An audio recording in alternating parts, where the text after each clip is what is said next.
also known as DIY or Die. Very punk rock.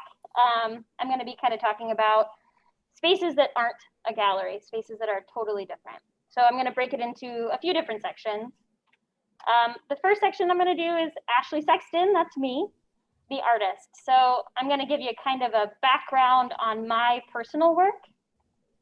So this is my website, and that's Jessica. So we'll kind of start from the beginning, which is always a good place to start, and then move up to where I'm at now. So I've always been super interested in found object, things that aren't mine, things that belong to other people, and changing the context of them, bringing them together in a gallery, a white wall gallery, putting them next to each other, altering them a little bit, but still kind of having some of that history in there. I was super obsessed with cubes for a while, which maybe is why I'm interested in like the idea of a white wall gallery and breaking it down, because I did it for a long time. So yeah, again, just using objects that belong to other people. And then I kind of moved on to taking those objects and creating an entire person out of them, what I was calling totems. So creating a new identity out of these objects that probably belong to somebody, but creating a new history for them. So these were my totems. That's bubblegum in that middle one there. I spent an entire semester chewing bubblegum for like 3 hours a day. It was awful.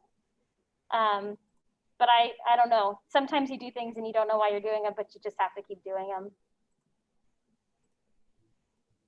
And then my BFA show, which is where Jessica comes in.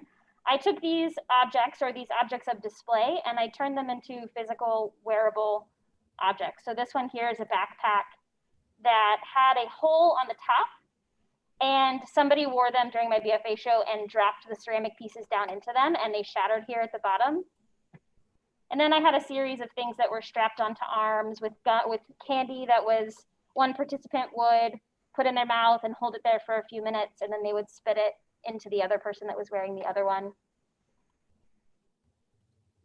And then I think the last one I had was this kind of almost treasure chest-like thing with gold butterscotch candy in it that was worn around the neck. And these people were just walking around the gallery, interacting with people that were there, really trying to show people what could happen in a gallery, that it didn't just have to be paintings on the wall, it could be people walking around doing things.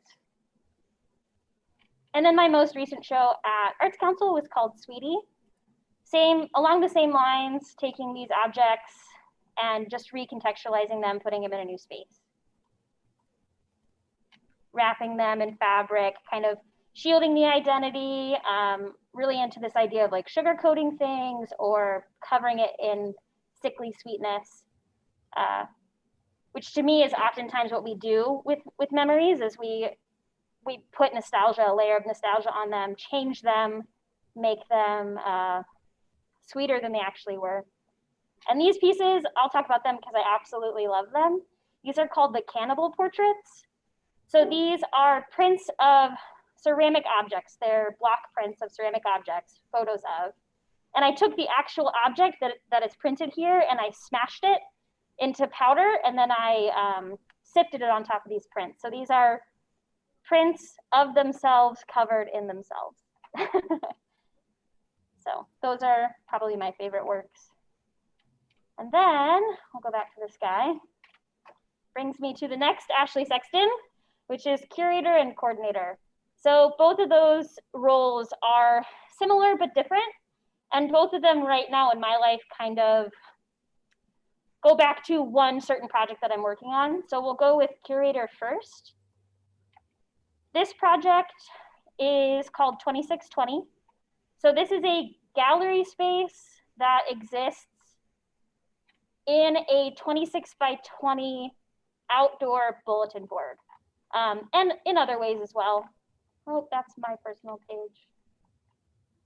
Okay, so here's the gallery here. So this box is the gallery itself. It's exactly 26 by 20 inches wide. And that gallery is installed in different places throughout the city. And we have an entire month's worth of work that goes into the gallery. It's changed every single day. The work is changed out, and we document the work each day that it's switched out. So the idea, which will be a reoccurring theme with my stuff, in my public projects, with I think any public project, is disseminating information to people that, for whatever reason, haven't gotten that information before, or don't think they can get that information, or have never thought about wanting to get that information. So we've had a few shows in 2620. We've had this work here, which is Sage Perot. She's a printmaker. We had a show with an artist out of Portland. Her name was Rachel Zur. Her work, she does sculptural work, which really kind of reminds me of my own work, but she sent in drawings and then had corresponding poetry that went with each drawing. So we did a day of work and a day of poetry, a day of work, a day of poetry. And then the latest thing that we've done with that, we partnered with an organization in St. Louis called PSA, Public Service Announcement. They take local poets or literature or writers, and they take their words and they actually put them up on the side of a building in St. Louis. They create these short public service announcements, kind of like tweets, but better. And they put it up on the side of the building in huge letters so that everyone can see it. So we worked with them to use their first PSA, which is this one here. It's by a poet in St. Louis. Her name is Jackie Germain. And we created these signs that we handed out to 10 specific people in the Cape Girardeau area and asked them to put them out. This was going on right as COVID was settling into everybody, and as the George Floyd situation happened and we had all of the unrest. And we were just trying to tell people that it's a crazy time and it seems hard to love each other, but do that anyways, because we need to. Like, that's the thing that's going to bring us back always.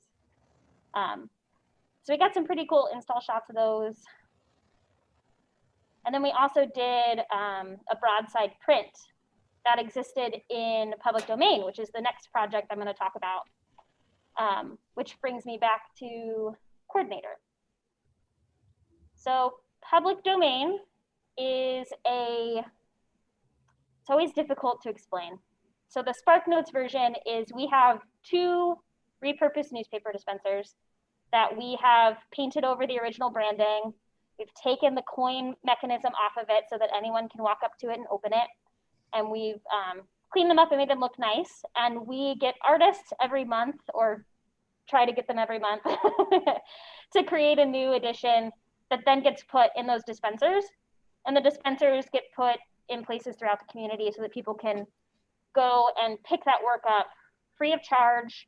They don't even have to interact with another human being if they don't want to. They can just walk up to it and grab one out, walk away, and no one has to be the wiser.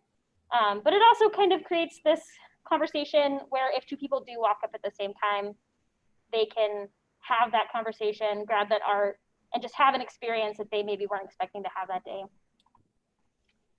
The last work that we had in there was by a name that you'll probably recognize. Chris Wubina created an edition for that space. He's the sculpture professor at SEMO, and he created this work. This is the front side of it. It's called Public Good. And then on the back side, which I thought I had a picture of, but on the back side is 3 of his 2x4 prints that say, build something good, build something real, build something lasting. And we put that edition in there right around the time that the city council was having hot mic issues, saying things that shouldn't have been said out loud, but shouldn't be even thought by the people that are in public office. So we wanted to create an edition that reminded people that we have that power to build something good and something real and something lasting, and that we also have the power to put those people in office or take them out. So kind of talking about that in a positive way. All right, which brings me to kind of the last section we're going to talk about and the bulk of what the conversation will be. So this one is Ashley Sexton, the social media manager, the website builder, the copy editor, the press manager, the printmaker, the networking expert, the public lecturer, the grant writer, the crybaby, the, oh my gosh, I can't see it here. the full-time day job haver, et cetera, et cetera. So it's kind of a joke, but really when you're doing these projects, you're taking on all of these roles.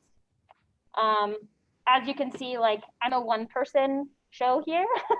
I do these projects not completely by myself. I definitely have help, but all the nitty-gritty behind the scenes stuff is really done by me.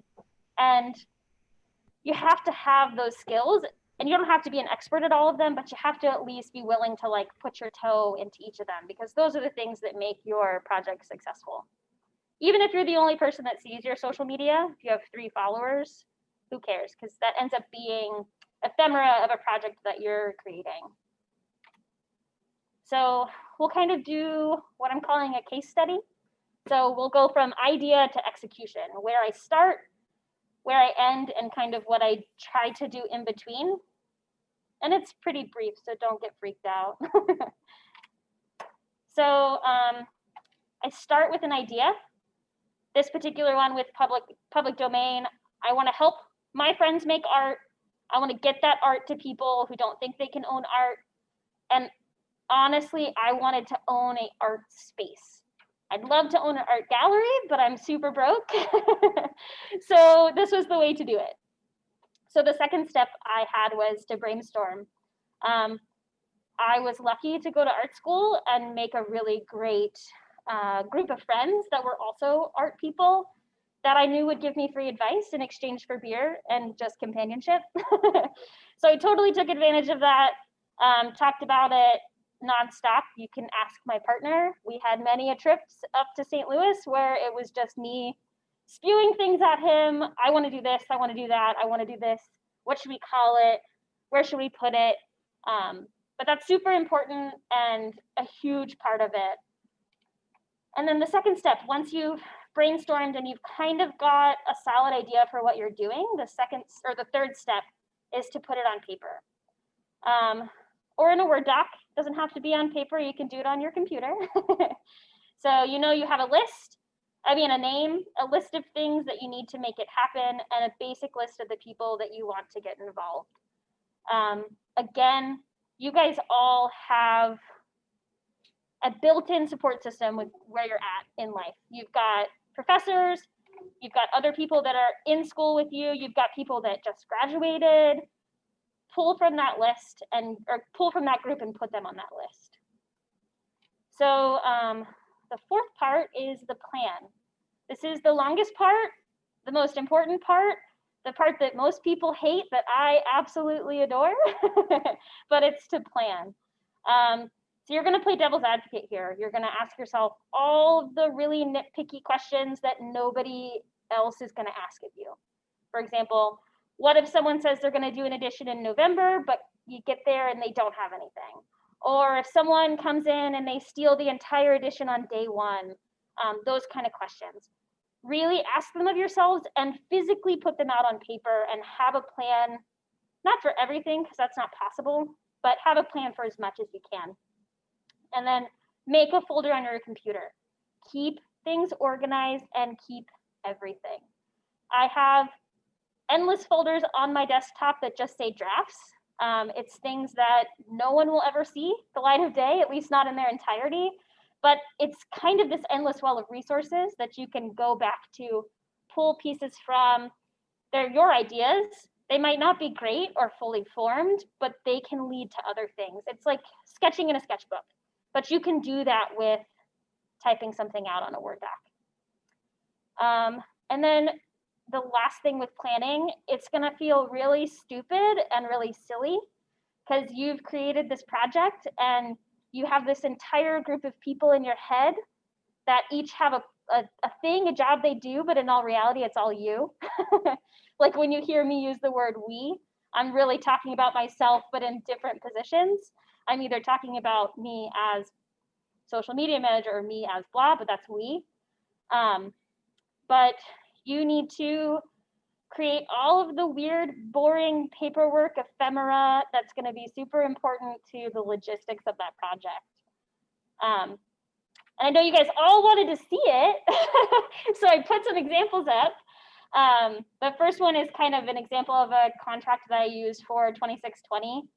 I will say, if you're using contracts, be very mindful of how you're wording them. Use help, professional help. There are some things that you can't do yourself. I'm lucky to have people at Catapult that I'm close with that helped me with my contract. It's very similar to the one that they use. And then I've got my schedule on the other side for public domain that is definitely not accurate anymore because COVID hit.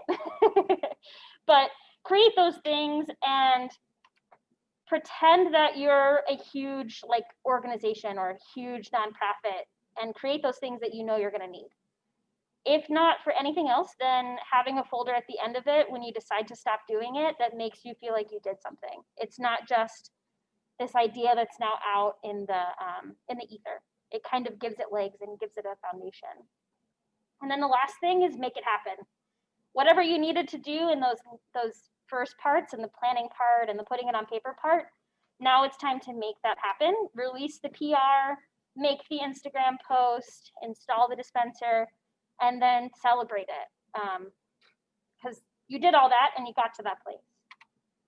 So kind of the last step, and I think the most interesting, especially in 2020, is my thoughts, my 3 steps on how to make it legit.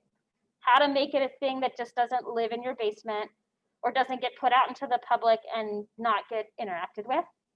Step 1, make an Instagram. Super simple. You all know how to make an Instagram, so make one for it. Step 2 is make a website. I'm a huge fan of Squarespace. I will tell everybody on the face of this planet about Squarespace. Super easy to use, really affordable. You can do absolutely insane things with it. There are huge organizations that use it. Galleries use it, all kinds of organizations use it. So get familiar with it, learn how to use it, charge people to make their websites. And buy the domain. Do not lose your domain. There are 82 Ashley Sextons in the US, and I don't want to fight them for my name. So I bought it and I keep up on it and I don't let it expire, because the second you do, someone's going to buy it, like they did with 2620. And then you're going to have to buy it back from them, which isn't great. And then the third step is tell the media and tell people about it. Write that PR. And if you don't have a press list, just reach out to your local newspaper or reach out to your local radio station. That's why they exist, is to let people know about what's going on. A huge one in the area, if you're not familiar, is called The Scout. It's created by Jeff Rawson and company at Rust Media. And they do a daily email that has happenings in the town, or happenings in the area rather. And they have a portal on their website that you can go to and you can enter in whatever event you're having and they'll put it in the email. They'll talk about it in the podcast, and that's got a lot of legwork done for you. So tell everyone about it. And then if after all of that, you still want to do something like this, these are my 3 go-tos, things that I keep coming back to, resources for these. So the first one is an organization called the Awesome Foundation. They do it by chapter. There are several national chapters. There are more specific chapters. And they do $1,000 micro grants. Most of them, especially the Chicago chapter, are super quick application processes. And I think they pick one monthly. Jam and Danny, who are alumni of SEMO, actually got one for their foundry in Chicago. So it's definitely possible. So get your idea together and send it over to them. The second one is an Instagram page called Art Open Calls. If you're doing a project that requires interaction from other artists, they will post open calls on their Instagram page for free if the call is free, and if not, it's a really small price if you're charging admissions or whatever. They're also a good one to follow if you're an artist, because they obviously post open calls. So there's tons of things you can apply to on that. So I highly suggest following them and using them if you're ever doing your own curatorial work. And then the last one is a total shameless plug, and I don't care. The Arts Council. We are on Main Street. We see you guys usually once a month, but we would love to see you more. We want to help you do cool things, and we know the mayor. So get a membership. Student memberships are $15 a year. You get tons of awesome stuff that comes with that. It's super easy to sign up.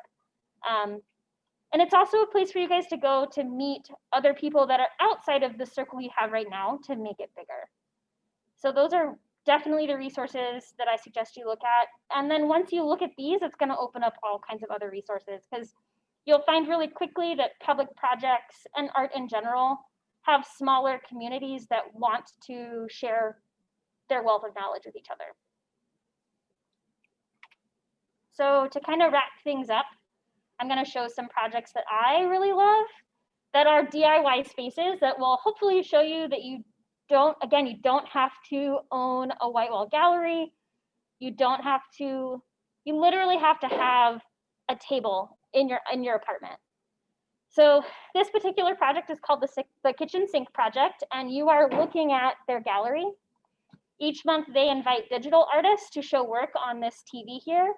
And I think they were doing open like First Friday events before COVID, but they will share this work online. And it's just a really interesting idea to have it at their kitchen table. So not only are people coming in and interacting with it, they're also interacting with it on a daily basis. They get to have intimate relationship with that artwork every day, which is really neat. The second one is called the Gas Gallery. This guy is a box truck, much like you would use if you're moving to college or moving home. But they purchase this and they drive it around LA, and they have different exhibitions out of the back of it. They do huge opening receptions. They have musicians. They make it almost like a block party. But the really neat thing is they can obviously like drive it to any location to get an entirely new audience with that. I'm not going to say they stole my idea, but we were definitely talking about doing this for a BFA show and it didn't happen. So the next one is the Tiny Art Show. It's exactly what it sounds like. They do adorable miniature shows all over the place. They've done one in the MoMA in LA at the bottom of, did I say MoMA? LA, is that right? That's not right. Mocha? Mocha, sorry. Yes, Mocha. They did at the bottom of like a stool in one of their main galleries. They just put these four little paintings there, and they even put little 2-scale people on it so that they can see like that. You can see someone looking at it as you're looking at them. We had a show planned with them. They did a national show. It was supposed to go up in March. I'm not going to say the C word again, but it killed everything. So maybe we'll see that in the future. The next one is the Crust Bucket Collective. So this is an art gallery. They do receptions every month on Zoom, and it is literally on their refrigerator. They pin work up with magnets. They invite people to come hang out on Zoom, and they have entire exhibitions on their fridge. I don't know if I put the picture in. I don't think I did. My favorite piece from the Crust Bucket Collective is this guy here. Somebody made a fridge and put it in the fridge. I just think that's the cutest thing in the entire world, and just absolutely brilliant. It's like pinning up your own work when you were a kid, but on a whole nother level. It's amazing. I love it. So the next one is Terrain Exhibitions. So this is a site-specific organization. They're actually a 501c3, and they do installations kind of all over the region, and they do a triennial every 3 years that's open for submissions. They do things on porches, they do things on the side of buildings, they do literally anywhere that's outside that the public can access without having to walk through a door. They do installations there. Again, they do a triennial. Jam, again, she's not an alumni, but her partner is. She was in it during the last one. So it's definitely something attainable, and the work that gets installed is amazing. And then the last one is PSA, which is the organization I was talking about earlier. They do, I think they do it 3 times a year. They change out the words. They've just recently purchased a billboard in St. Louis, and they're now doing it on the billboard as well as on the side of the building. And they also do what's called a broadside, which is similar to what we did, where they print out the words, work with the designer, and put all that work together so that you can come back to those words again and again. So that's the end of my spiel. I'll leave things open for questions. But yeah, I guess I'll leave it with, you can have a gallery that's not a gallery, and it's still art. So if you want to do it for sure. So if you guys have questions, feel free to throw them in the chat. And there's not many people here, but if any of you guys have questions.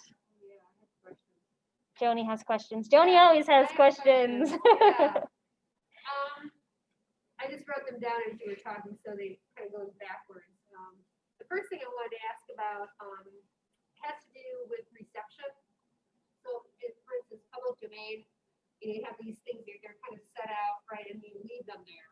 I mean, that's one of the beautiful things about it. It's not like in a gallery where you have a gallery person watching and all this stuff. So, what's the reception been for public domain? You mentioned, you were afraid that maybe someone would take all of them at one time. So what kind of feedback have you gotten about that? So we haven't had anybody super grubby yet. We haven't had anyone come by and take all 100 pieces that we have in there. I will say that anytime you're doing a new project, you're gonna have like a period of time where it feels like you're yelling at a brick wall and no one knows what you're doing. But I think people, at least from what I've seen, have warmed up to the project. I've had quite a few people that I don't know, that don't know me, but are aware of the project, post on Instagram that they picked one up, or I've seen people talk about it. So we haven't had the craziness yet. I'm sure maybe someday it'll happen, but yeah. There's a way for people then to reach out once they've taken a piece out of the machine. Is there, you have like a QR code, or how do they respond to you, or how do you know that they were there? Yeah, so we have on the side of the dispensers, it says the public domain project, and then it has our Instagram handle on it. Okay. So, and then we also, I did print out, I say we, I keep saying we, it's just me. I printed out business cards that I was putting into each print that had our website on it and had the handle on it. So they know what it is and where they can reach out if they want to. So I think that's important because you want to have that second part where, okay, well, how is this being, perceived by the public? I mean, for me, that would be, it's like a social experiment here to see exactly what's happening. Yeah, we have some. So I'll answer them just in order. So the first one is, if I was interested in submitting my art into one of those exhibitions, would I just message those organizations on Instagram or do I email them? So if you're talking about me specifically in these projects that I've done, do whatever you can to get a hold of me. I've got emails. Each one of the websites has an email and a contact page. You can throw it on there. You can message me on Instagram. You can tell Joni to tell me and I'll reach out. The Arts Council, I am there Tuesday through Saturday, at least 10 a.m. to 5 every single day. And our phone number is 573-334-9233. I think that's right. No, but seriously, the thing I think you'll find in the art world in general is that all of us, all creatives, want to hear from each other. So don't be afraid to cold call people and say, hey, I'm doing this cool project. Do you want to get involved? Or, hey, you're doing this cool project. How can I get involved? People will be super receptive to that. Or they won't, and they'll ghost you, and you'll be totally fine at the end of it. But take the chance and ask. All right, so I think we kind of answered the second one. I definitely encourage people to tag public domain in the posts. That's how you get the word out. And it's also nice for me to see people enjoying it. So if you by any chance do pick something up from one of the dispensers, We have one at 20 North right now and one at Shakti Yoga Studio, which is on Main Street. It's been a while since we've put additions in there, so they might be empty.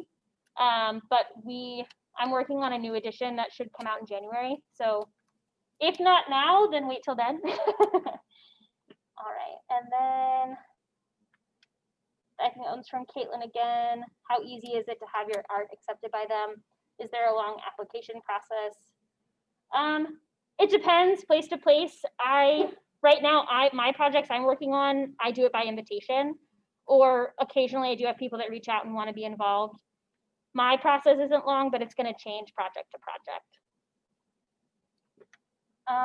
So the next question, how long does it usually take to make new editions?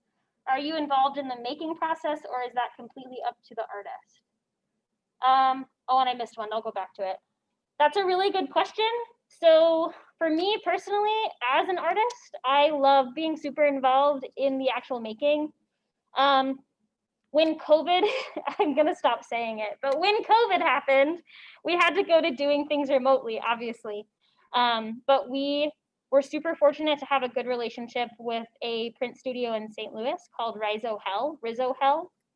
And at least 2 of our editions were made by them. And I'm involved in the sense that I know the artist personally, and I'm available if they want my help. Or in Terry's case, I was the intermediary between him and the print shop. So he sent them to me, I sent them to the print shop. So I was pretty involved in those. I'm not pulling screens. I will, I guess, if somebody needed it, but it hasn't come to that yet. But I love it. I like all of that. So I've always believed that one of the most important steps in planning a project is establishing a start date. Is that part of your process, or do you worry about other people flaking on you? Yes to both. Having a on paper in Sharpie written on your forehead start date is definitely something I suggest. It gives you a goal. It's like the difference in working a day shift where you're working till 5 o'clock and you know at 5 o'clock you get to leave, or working a day shift or a night shift where you know you have to close and you get to leave when you're done. So I personally like to know I get to leave at 5 o'clock. So I set a start date or an end date for myself, 100%. And as far as people flaking on me, again, it's the benefit of asking people you know. It's been good so far, but it's gonna happen, it's gonna come up. People are going to tell me yes, and then it's gonna not work. Just have contingencies in place, a plan B in place. Luckily at this point in the project with public domain, I have an entire box of prints in my closet. So if something happened and I needed to put them in, I could put them in and it wouldn't be a big deal. But have a second option, have a plan B. Oh my gosh, there's so many questions. Okay. How long does it usually take to make new editions? I just answered that one. How do people hear about these exhibits? Do you have to follow a certain exhibition account to know when they are happening? So I, for my projects, have dedicated Instagram pages and websites for both. I also create PR that I send out to a press list, and word of mouth. I mean, just telling people, again, you're going to have a hard time in the beginning getting people to notice it, but you'll get there. Just keep fighting the good fight. Keep telling everybody, be super annoying about it and talk about it all the time. Eventually people will get sick of listening to you and they'll tell other people. With COVID happening, what has been the hardest part in continuing the exhibition process? The hardest part for me, honestly, is knowing that I'm gonna create something that maybe no one will get to see. It is a lot of work. For 2620, each exhibition that I do is kind of a lengthy process. It's just like curating for a normal gallery. I have to find an artist, I have to send a contract, I have to have the work sent to me, I have to find a place to put it, I have to do the installation, and I have to go there every day and switch the work out. and I create show cards, and I have an opening reception. So it's a lot. So the hardest part for me is knowing I'm going to put all that work into it, and maybe no one gets to see it, and then it's done. And I don't get to show it again unless we do the process all over. It's kind of a bummer, because you can't have events right now, and that's hard, especially when you have something that's so fleeting where every day it's switching out. It's easy to miss it in the best of times. I may have missed this part, but this is a nonprofit. No, this is not a nonprofit. It's a nonprofit in the sense that I don't make any money, but it's not a nonprofit. We're not a 501c3. I'm not a 501c3. I would love to get one of these projects to that point one day. That's a lengthy process. You have to have a board, which has to have at least 3 people on it. I think it's 3. Yeah, you have to have at least 3 people on it. So it's difficult. That's a lot to do. And there are benefits to being a 501c3, but just at the size we are, it's not necessary. If an artist were to submit something to have it printed, would it cost out of pocket to help make the pieces? Again, a good question. So I apply for grants on a near constant basis and haven't gotten any so far. That's another thing in the creative world is you're going to apply a lot and get a no a lot. So I personally, I pay out of pocket to create the editions, occasionally with the help of the artist. If I invite them to do it, I'm not going to ask them to pay to create their own edition, except for maybe I did for public domain, and then I backed off that really quick. But either way, I definitely help, and it is an investment and something I enjoy doing. And it's why I haven't made my own personal work in a while, because it's almost like this has taken on that role. So instead of buying $200 worth of gesso, I buy $200 worth of prints. All right, so is it hard finding people to put their work into your exhibitions? Yes and no. Again, I think I've said it a million times, but I'm really lucky to have a lot of creative friends that put up with me. So I haven't run out of people yet. I will say I'm super proud of myself for 2620. Most of the exhibitions I've had in that space are not people that I would have their phone number in my phone. They're people I know primarily through Instagram, whose work I fangirl over and just reached out cold call. But I've had a really good reception to it. Most people are like, hell yeah, I want to put my work in a tiny outdoor bulletin board and put it at a distillery somewhere or whatever. I've had really good feedback. So hasn't been super hard, but I've also had that on hiatus for a little bit. It's a lot. Do you incorporate students into your exhibitions? I would freaking love to. I would absolutely love to. I've had a few students show interest in the past. I will say that I am in the position where if you're going to commit to it, you have to commit to it. I mean, that's going to be the case for anything, but working with an organization that's outside of your school, it's definitely a skill that you need to like hone, is agreeing to doing things and following through on it. So I'm 100% on board with doing student work or showing student work or having you guys involved. Reach out to me. We can work out a thing where we do a student show. Instead of doing an edition of 100 prints, we do, each of you guys submit 10 and we put those in the dispensers, or we do a 30-day show in 2620, but each day is a different student. I'm cool with that. I'm really cool with anything. So if you come to me with an idea and a plan, I'm almost never going to say no to it. Do you only reach out to artists, or can they submit their work? Again, it's either way. Reaching out is usually easier for the person coordinating because they're going to reach out to people that they feel comfortable with. It makes planning easier. I can text Terry at 12:30 at night because I forgot to tell him something, whereas I can't do that with somebody that's reached out to me. But either way works. Again, if you guys are asking this because you want to be involved, if that's why you keep asking, then reach out to me. Totally fine with that. All right, so this question is about your work. Thanks. Recently, I was reviewing John Oll's show at Catapult, and I felt that the wrapping and draping across the surface reminded me of Christo's approach, and method to reinforce and decontextualize the form.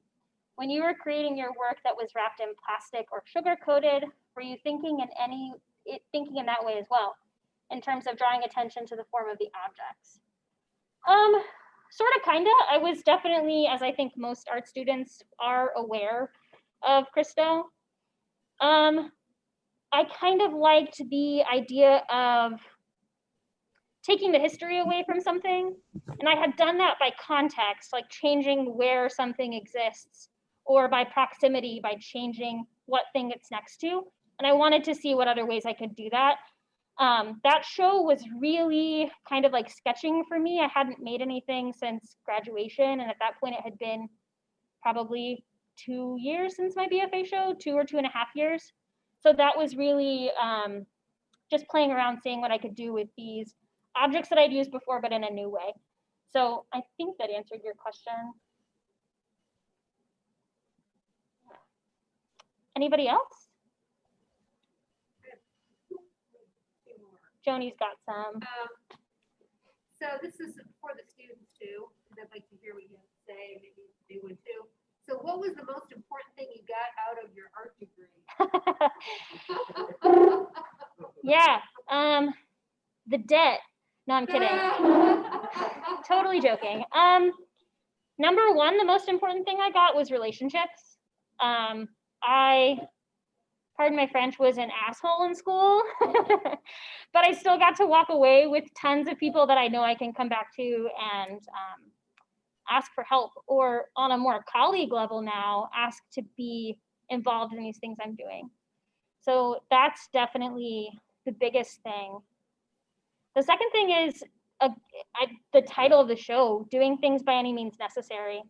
College is expensive, it's uncomfortable, it's gonna put you in situations where you're not at your peak performance level, but you have to make it happen anyways. So I think those skills are super important. Yes, I will see what we can do with the PowerPoint, see if Joni can post it somewhere, because there are active links in it. Yeah. So yeah, we'll figure out a way to put it up somewhere so you guys can have those links. Yep. Destiny, sure, do it at the website or do it on my Instagram. Before we put the PowerPoint up, I will put links to, actually there's links to all the websites, so choose one, send an email, I'll definitely get it. So yeah, any of those work. Joni, did you have another one? One more. Okay. So my question is, what was one of the biggest mistakes you made in this journey? Oh my God, loaded question. Like in the project journey, Yeah, in my human journey? Oh, no, not your human journey, no. But in this idea of public domain, 2620, as you're coming up with these ideas, these to me are very successful, but there must have been books along the way or things that you would look at now and probably should have done that or would have done this differently. What are you laughing at? Answer the question, Colton. That's like probably the biggest thing. I put that out of my memory. So the 2 dispensers that we bought, I bought them on eBay in Indiana, in Indianapolis. And I drove like a Spark, which is like the smallest car on the face of the planet. And I bought 2 of them. So Colton borrowed the truck from his father. Colton's my partner, by the way. Borrowed his dad's truck. And we went up to Indianapolis to pick them up, and we made a weekend of it. But I didn't tell Colton that I hadn't gotten the address from the guy who we were picking them up from, because I like to avoid things until the last possible moment. So we drive by a car show, and out of just like sheer desperation to give myself more time, I'm like, let's go to this car show and like walk around for hours. It's like $10 a person. Let's do this. I've never been to one. You've never been to one. Needless to say, I didn't get the address by the time we were leaving. So we came back home without the dispensers. The guy was out of town. So I had sent him like 50 eBay messages, because I also didn't have his phone number because I didn't think to ask for that. stupid. Anyways, so luckily, like 2 months later, I'd given up on the project. I was like, he can have my money. It's fine. I'm going to get a day job. I'm done with art. Like, it was bad. But luckily, like 2 months later, I had a good friend that was going to Indianapolis and she had an SUV. And I had been talking to her about the project, like kind of lamentfully, like I was super sad about it. And she was like, I'll pick them up. That's fine. And she picked them up and dropped them off at the house. So we didn't have to go back, but we wasted an entire weekend. Yeah. We didn't waste it. We went to a car show. That was really cool. You know, it was cool. Yeah, I mean, we had fun, but We stayed at like a 2-star hotel. It was so bad. It was so bad. The whole trip was, oh my gosh. And the museum was closed because they were having a private event because they have a really cool museum in Indianapolis where we couldn't go. So are you more organized now? Oh, I think so. I think there's a the thing- lesson in there. There was definitely a lesson in it. For me personally, I'm definitely getting better about it, but I will have an idea and I will skip all the middle stuff and want to get to the end of it. And that is not a good thing to do. Not to say that you should plan something to death, because you can plan something to death. But I mean, I would have to say that you skipping steps, basically since it's so that now you have to. yeah, that's true, because at that point with the dispensers, I had already sent contracts to my artists. Oh boy. I had a start date. I had a website. I bought the freaking domain. It was like, oh Jesus. So I had to do it. And it almost like incited that by any means necessary, make it happen. Yeah. Plan things, have a plan. Oh gosh. Okay. Matt says that he knows a guy in St. Louis that bought a cigarette vending machine and would fill them with various artists' prints and sell them for $5. Yeah, that's super cool. My ideas, it kind of brings up a good point. Maybe this is a little nihilist, but nothing you do is original. You're going to come up with an idea, and I have a good anecdote for this. You're going to come up with an idea, and you're going to think that you're the only person in the world that's done it, and you're going to find somebody that's doing it better than you, that has more money than you, more access to whatever. It was the March edition for public domain, and I did a call for artists because I wanted to have a month where I had someone that wasn't my friend do it. And I had 2 artists from Boston reach out, and they were super pumped on it. They really wanted to do it. And one of the girls was like, have you ever heard of Art in Print? It's by Zone 3 in Boston. I said, no, I've never heard of it. And she's like, yeah, they're doing something really similar. It's super cool. You should check it out. So she sends me the link, and I go to the link, and I find out that it is the exact same thing, which is fine. Like, I'm cool with that. Totally fine. It's a good idea. Everyone should make one of their own. But then I find out that they're backed by Harvard. And they've got 6 dispensers, and they do newsprint editions of like 3,000. And they sell out because they actually charge for theirs, and they sell out in like a day.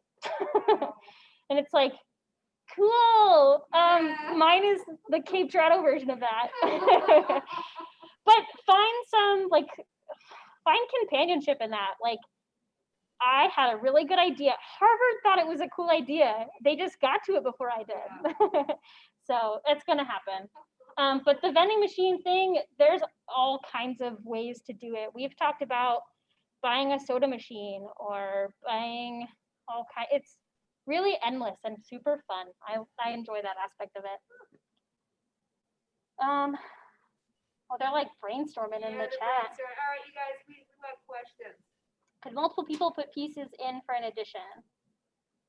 All of these are great questions you guys can send to me. Yes. The answer for me is almost always going to be yes. I don't know if they can hear me or not, but you can tell that all of these are my students. So if they need any kind of contact information or whatever, you can come to me and Yeah. Joni has my cell phone number.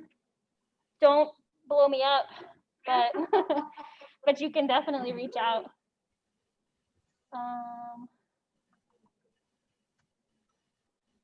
To kind of answer that as well, I give complete creative freedom to the artists. With the, like, you have to know that it's going in public. So if you're gonna do something a little more risque, that's fine, but we have to censor it a bit. Like we'll have to put a content warning and we'll have to be more selective on where it's at. But I think it also really lends well to like activism, doing art as activism. Somebody kind of asked if it's a message that's meant to be pushed. If you feel strongly about a message and that's what you want to make for the edition, go for it. Oh, thanks. I'm glad. I don't know who Matt is. I'm sorry, but thanks. All right. Anybody have any questions? Joni's gift. Thank you so much, Ashley. This has been really eye-opening, and obviously, I'm really excited. So I'm so glad Cool. we're able to talk. I know you're really busy, so I appreciate you coming in. This is your second one. This Your two is, now. yeah. If you guys want to hear me talk some more, Flourish Magazine, I did an interview with them today on Facebook. I think it's just Flourish Magazine for Women on Facebook, I think is what it is.